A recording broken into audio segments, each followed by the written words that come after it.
అవసరం ఏంటి, వారికి అడవుల గురించి ఉన్న అనుభవం ఏంటి, అక్కడ నరికిన చెట్లతో ఏం చేస్తోంది, వీటన్నిటిపై నివేదిక సమర్పించాలే సుప్రీం ధర్మాసనం.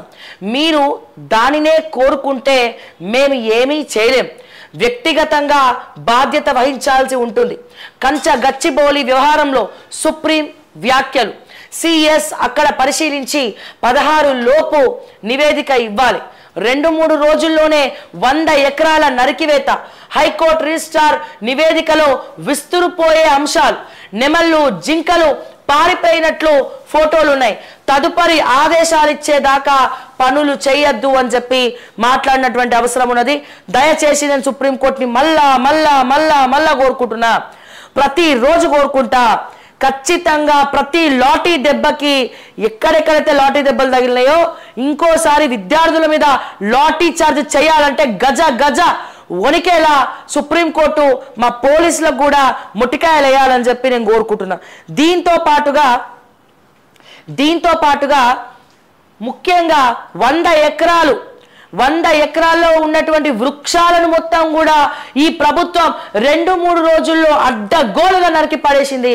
సో ఎట్లనైతే మొన్న సుప్రీంకోర్టు తీర్పిచ్చిందో, ఒక్కొక్క వృక్షం అంటే మనిషిని చంపడానికన్నా వృక్షాన్ని నరికితే అది ఇంకా పెద్ద పాపం అని చెప్పి సుప్రీంకోర్టు తీర్పిచ్చి ఎట్లనైతే ఒక్కొక్క వృక్షానికి అక్షరాల ₹1,00,000 జరిమానా వేసిందో, సో ముందు తీర్పు కూడా రేవంత్ రెడ్డి గారికి, ముఖ్యమంత్రి గారికి, తెలంగాణ ప్రభుత్వానికి, అట్లాగే ఇక్కడ ఇంతమంది చెప్తే కూడా గవర్నమెంట్ వినలే.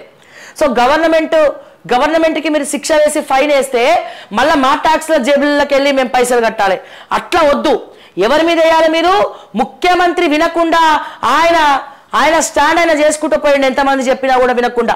దుద్దిల్ల శ్రీధర్ బాబు పూర్వ విద్యార్థి అయ్యుండి కూడా ఆయనకి తెలిసి కూడా సైలెంట్ అయ్యిండు, బట్టి గారికి తెలిసి కూడా సైలెంట్ అయ్యిండు. సో తెలిసి చేసిన తప్పులు కాబట్టి ఖచ్చితంగా రేవంత్ రెడ్డి గారికి, దుద్దిల్ల శ్రీధర్ బాబు గారికి, బట్టి విక్రమార్క గారికి, వీళ్ళందరికీ వాళ్ళ జేబులకి వెళ్ళి ఫైన్ కట్టించుకోవాలని చెప్పి నేనైతే మనస్ఫూర్తిగా సుప్రీంకోర్టుని కోరుకుంటున్నా.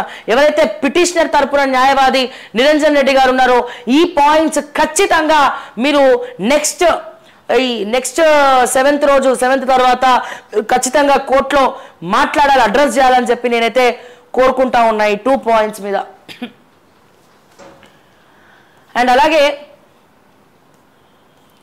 ఎంత దారుణం చూసిరా, 2 రోజుల్లో అర్ధరాత్రుల పూట గుంటనక్కల్లక్క పోయి అర్ధరాత్రుల పూట బుల్డోజ్ చేసి పడేసారు, చెట్లను మొత్తం నరికేసి పడేసారు.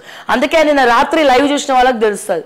నేను ఏమంటున్నా, మా రేవంత్ రెడ్డి గారు పూర్వజన్మల బుల్డోజర్ అయి పుట్టిండు, గత జన్మల బుల్డోజర్ అయి ఉంటాడు. అందుకే ఆయనకు బుల్డోజర్ మీద అమితమైనటువంటి ప్రేమ. రాహుల్ గాంధీ ఏమో బుల్డోజర్ నక్కో అంటాడు, ఈయనేమో బుల్డోజర్ ఆవో అంటాడు. సో ఆయన ఎడమోహం, ఈయన పెడమోహం.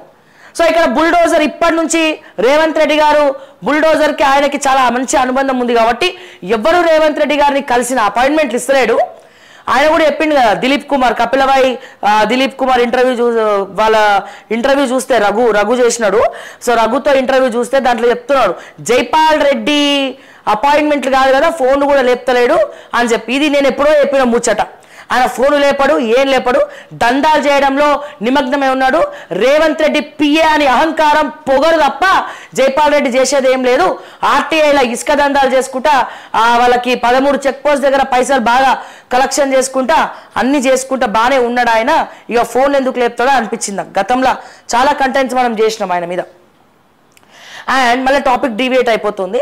సో ఆ బిజీలో ఉన్నాడు కదా. నేనేమంటున్నా, ఒకవేళ ఎవరికన్నా రేవంత్ రెడ్డి గారు అపాయింట్మెంట్లు ఇస్తే మా రేవంత్ రెడ్డి గారికి బుల్డోజర్లు గిఫ్ట్ ఇవ్వాలి.